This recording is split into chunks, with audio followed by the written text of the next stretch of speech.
The little girl who called me Mom had a secret my mother took to her grave. The phone call came at 7:18 on a Saturday morning. I almost didn't answer. I was standing barefoot in my kitchen, staring at a cup of coffee that had already gone cold, when my phone began vibrating across the counter. Unknown number. Normally, I would have ignored it, but something made me pick it up. Hello, is this Alanna Hayes? The woman's voice sounded nervous. Yes, my name is Mrs. Carter. I'm the counselor at Westbrook Elementary. I frowned. I don't have a child at Westbrook. There was a pause. Then she said something that made my stomach tighten. I'm afraid that's why I'm calling. There's a little girl here who insists you're her mother. I actually laughed. Not because it was funny, because sometimes the human brain laughs when it doesn't know what else to do. You have the wrong number. I don't think we do. I'm 31. I'm not married. I don't have children. Another pause. She knows your full name. My smile disappeared. What is the girl's name? Amelia. I waited. Amelia what? Amelia Grant. The name meant absolutely nothing to me. Mrs. Carter, I think you should call whoever her actual guardian is. We tried, and the number is disconnected. I rubbed my forehead. Then call the police. We already did. My heart began beating faster. Why would you call me? Because Amelia refuses to leave with anyone until she sees you. I looked toward the rain-covered window. This is ridiculous. I understand. No, you don't. I don't know this child. The counselor's voice softened. She says you don't remember her. That sentence stopped me. What? She keeps saying, my mommy forgot me. I couldn't explain why those words frightened me. Maybe because, somewhere deep inside, they felt familiar. I drove to Westbrook Elementary through a grey morning that seemed darker than it should have been. When I entered the school, the halls were almost empty. A police officer stood near the office. Mrs. Carter walked toward me. You came. I don't know why. Neither of us said anything else. Then a small voice came from behind her. Mummy. I turned. The little girl standing at the end of the hallway couldn't have been more than 7. She wore a yellow raincoat. Her hair was dark and tangled from the rain. She held a faded purple backpack against her chest, and she was staring directly at me. Not cautiously, not curiously, like she had been waiting for me. She took one step forward, then another. Mummy. I shook my head. No. Her eyes filled with tears. You came. I think you've mistaken me for someone else. She walked closer. Then she reached into her backpack. I knew you would. She pulled out a photograph. My breath stopped. It was a picture of my mother. My mother had died 3 years earlier. I knew every photograph of her, every smile, every dress, every little crease around her eyes. But this photograph was different. She was standing beside a little girl who looked exactly like Amelia. And written across the bottom in my mother's handwriting were 4 words. She must find Alanna. I stared at the picture. Where did you get this? From Grandma? My mouth went dry. What Grandma? Your mommy. I looked at Mrs. Carter. She looked just as confused as I was. Amelia, I whispered, who is your mother? The little girl pointed at me. You are? No. She shook her head. Yes. I crouched down in front of her. Amelia, I've never met you. She stared at me for several seconds. Then she whispered, that's what Grandma told me to say. I froze. What? She said if anything happened to her, I should find you. Who? My mummy. I swallowed. Your mummy, isn't me? Amelia shook her head. No. Then who is she? She looked down. Her name was Grace. The name hit me like a door slamming open. Grace. My older sister.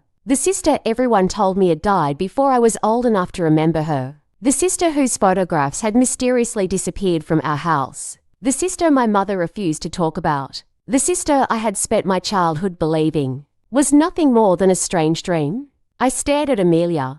Grace was your mother. She nodded. She said you were my aunt. My knees almost gave out. I sat down on the hallway floor. For 25 years, I had believed I was an only child. My mother had never told me otherwise. Not once. But now a little girl was sitting in front of me with my mother's photograph in her hands, telling me that I had a sister. And somehow, that wasn't even the bigger secret. The biggest secret was that my mother had apparently known Amelia existed, and she had been waiting for Amelia to find me. I took Amelia home that afternoon. Not because I understood anything. I didn't. I took her because when I asked where she had been sleeping, she said something that broke my heart. In the storage room behind the bakery. I called the authorities. A social worker was assigned to the case. But while they searched for Amelia's legal records, I began searching through my mother's things. That night, I opened the old wooden trunk my mother had kept locked for years. Inside were letters.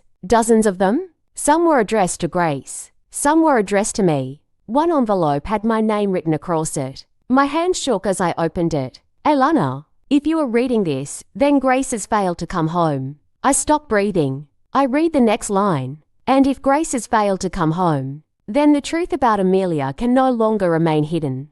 I sat on the floor. Amelia was asleep upstairs. I kept reading. Grace did not die the way I told you. She was alive when you were a child. She left because she believed someone was trying to take her daughter. Your sister was not careless. She was not selfish. She was trying to protect Amelia. I covered my mouth. There was more.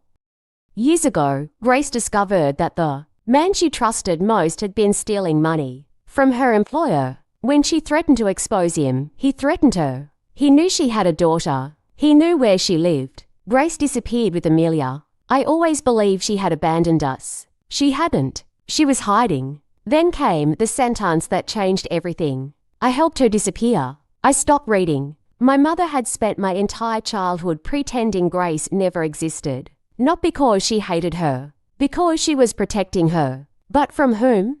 I continued. Grace eventually contacted me. She told me she had built a new life under another name. She asked me to keep Amelia safe if anything ever happened to her. I promised. But I was afraid. And because I was afraid, I made the worst decision of my life. I told Amelia that Alanna was her mother. I stared at the page. What? The next paragraph explained everything. Grace believed Amelia would be safer if she grew up believing her mother had disappeared, and that her aunt, Alanna, was actually her mother. It was supposed to be temporary. But Grace never came back. My mother raised Amelia from a distance. And then, 3 months before she died, she received a letter. Grace was alive. I dropped the letter. Grace was alive. My sister hadn't died. She had been hiding for years. And now she had sent Amelia to me. I ran upstairs. Amelia was awake. She was sitting on my bed holding her rabbit. Are you leaving me? She asked.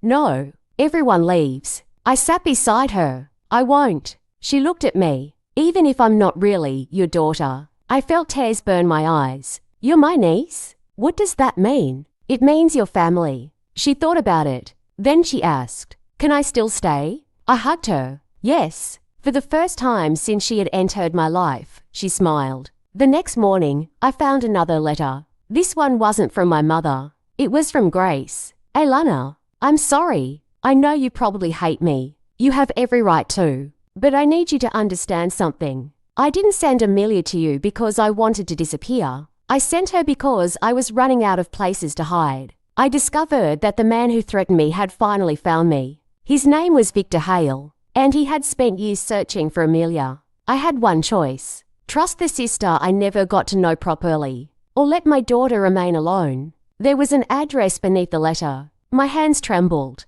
I drove there with the police. It was an old farmhouse almost 2 hours outside the city. The front door opened before we reached it. A woman stood there. She was thinner than I remembered. Older. Her hair was streaked with grey. But her eyes were mine. My mother's eyes. My eyes. I couldn't move. She whispered, Alanna. I cried. Not because I was happy. Not because I was angry. Because 25 years of unanswered questions suddenly had a face. You're alive. Grace nodded. I am. Why? She looked down. Because I was afraid.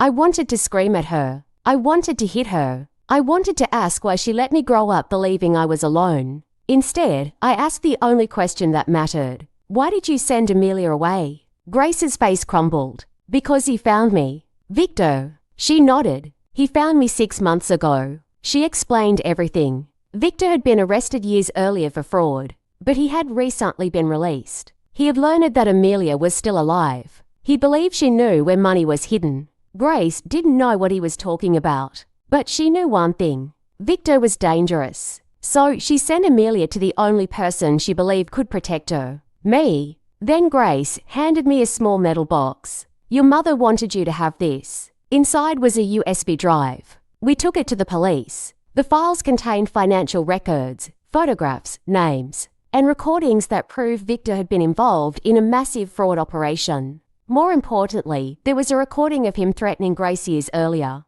The evidence was enough. Victor was arrested before he could reach Amelia. And suddenly, the mystery that had haunted my family for decades was over. But one question remained. Why had my mother hidden Grace from me? The answer was painful. She had been afraid that if I knew, Victor would eventually use me to find Grace. My mother had chosen secrecy because she believed silence would keep us alive. She had been wrong about many things, but she had been right about one. Secrets don't disappear. They wait, sometimes for years, sometimes for generations.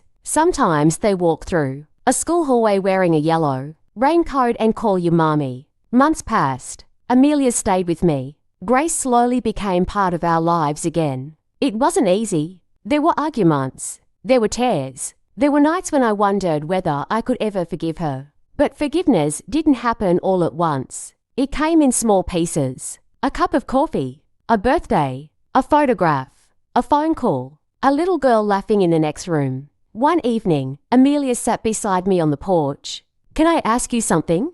Of course. Were you scared when you first saw me? I smiled, terrified. Why? Because I didn't understand why you looked so familiar. She touched the tiny scar beside her mouth. Mommy says I got this from you. I laughed softly. No, I think we both got it from Grandma. Amelia smiled. Then she leaned against my shoulder. I'm glad I found you. I looked toward Grace, who was standing inside the kitchen watching us. For years, I thought my life had been built around one truth. I was an only child. I had no sister. I had no niece. My mother had no secrets. I had no missing pieces. I had been wrong about everything. But sometimes the truth doesn't destroy your life. Sometimes it gives you the pieces you didn't know were missing. A year later, we celebrated Amelia's 8th birthday. There were balloons in the living room, cake on the table, music playing too loudly.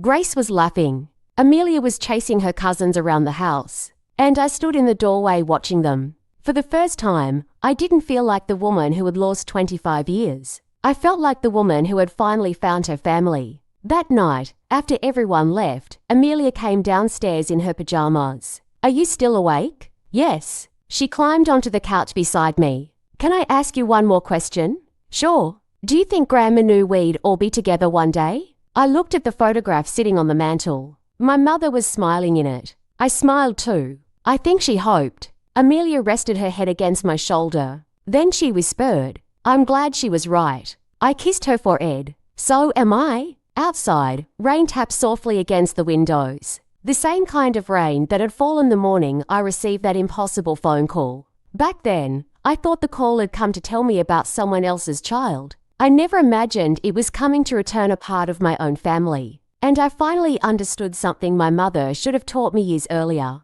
You can bury the truth. You can hide it. You can lock it inside a box and leave it in the darkest corner of a house. But truth has a strange way of finding the people who are meant to hear it. Sometimes it arrives in a letter, sometimes in a photograph, and sometimes it arrives as a little girl standing in a school hallway, looking straight into your eyes and saying, Mommy, you finally came. If you enjoy real-life stories filled with emotions, surprises, and unforgettable twists, please subscribe to my channel. New stories are coming regularly. Thank you for being part of my journey.